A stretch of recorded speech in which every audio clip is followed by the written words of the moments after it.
कामोठे परिसरातील घनकचरा व्यवस्थापनातील सुरूच्या निष्काळजीपणावर नागरिकांमध्ये तीव्र नाराजी असताना मंगळवारी उघड्यावर टाकलेल्या घनकचरा आणि तोडलेल्या झाडांच्या अवशेषांना लागलेल्या आगीच्या घटनेनंतर कामोठे शहराध्यक्ष विकास घरत यांनी महानगरपालिकेच्या ढिसाळ कारभारावर जोरदार शब्दात नाराजी व्यक्त केली।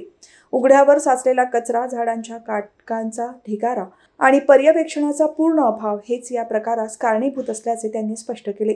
नागरिकांच्या सुरक्षेला थेट धोका निर्माण करणाऱ्या या दुर्लक्षाबाबत त्यांनी त्वरित महापालिका अधिकाऱ्यांशी चर्चा करून ठोस कारवाईची मागणी केली।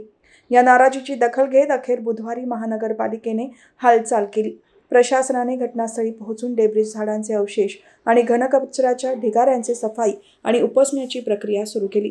ही मोहीम प्रत्यक्ष सुरू झाल्याने स्थानिक नागरिकांकडून समाधान व्यक्त केले जात असले तरी अशी कृती घटना घडल्यानंतरच केली जाण्याची पद्धत मागे पडावी अशी ही अपेक्षा व्यक्त केली जात आहे।